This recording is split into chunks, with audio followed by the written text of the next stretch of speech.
Selamat pagi anak-anakku semua. Pada pagi hari ini kita bertemu kembali dalam pelajaran kita PKN. Dan pagi ini kita akan masuk ke bab yang kedua tentang pembukaan Undang-Undang Dasar Negara Republik Indonesia tahun 1945. Undang-Undang Dasar Negara Republik Indonesia tahun 1945 terdiri dari 3 bagian. Yang pertama, pembukaan, ada 4 alinea. Yang kedua, batang tubuh, ada bab dan pasal-pasal.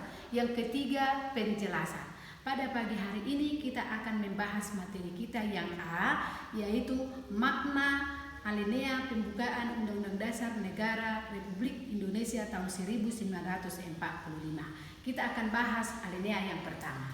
Pada alinea yang pertama ini dijelaskan tentang pernyataan kemerdekaan sebagai hak semua bangsa di dunia yang bersifat universal atau umum.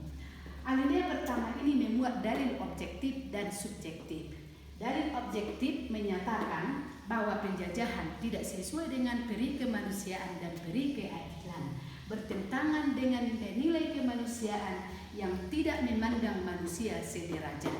Dalil subjektif merupakan aspirasi bangsa Indonesia untuk melepaskan diri dari penjajahan.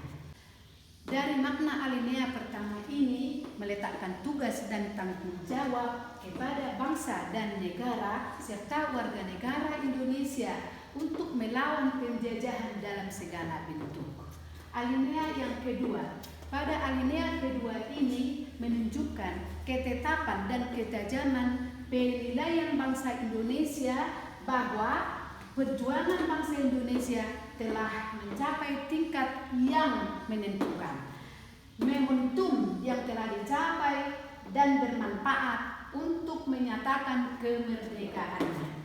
Kemerdekaan harus diisi dengan mewujudkan negara Indonesia yang merdeka, bersatu, berdaulat, adil, dan makmur. Kemerdekaan sebagai cita-cita bangsa telah sampai pada saat yang menentukan perjuangan bangsa dalam merebut kemerdekaan.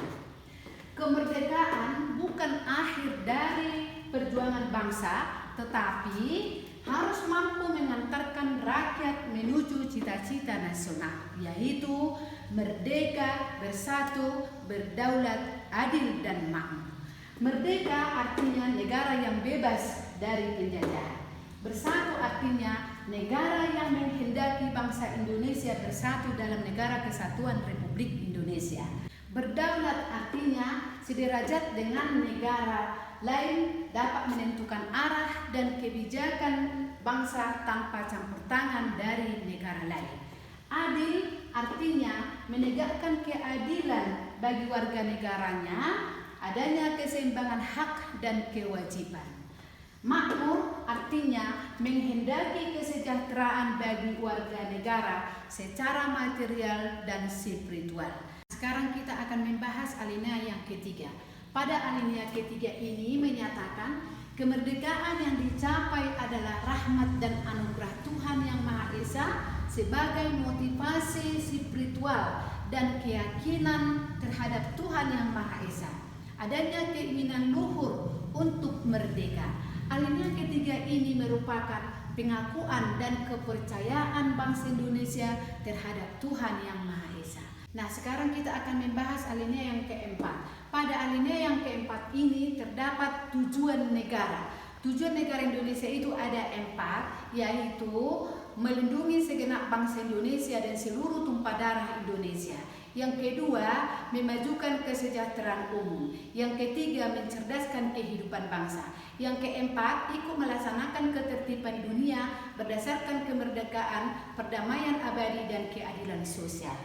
Nah, yang B, ketentuan diadakannya Undang-Undang Dasar.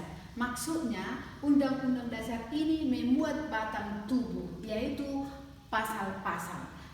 Prinsip ini menegaskan bahwa negara Indonesia adalah negara hukum sesuai dengan pasal 1 ayat 3 Undang-Undang Dasar Negara Republik Indonesia tahun 1945. C.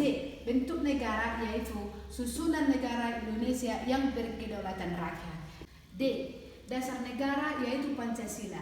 Penulisan Pancasila yang sah dan murni ada di pembukaan Undang-Undang Dasar Negara Republik Indonesia tahun 1945 pada alinea keempat. Dengan dicantumkannya perumusan Pancasila dalam pembukaan Undang-Undang Dasar Negara Republik Indonesia tahun 1945 secara yuridis konstitusional, Pancasila sah berlaku. Demikianlah pembahasan kita tentang alinea-alinea yang ada di pembukaan Undang-Undang Dasar 45. Tugas 1. Catat isi pembukaan Undang-Undang Dasar Negara Republik Indonesia tahun 1945 dan penjelasan ibu yang ada di papan tulis. Yang kedua, kerjakan tugas mandiri 21, 22, 23, 24. Sampai di sini, selamat mengerjakan. Terima kasih.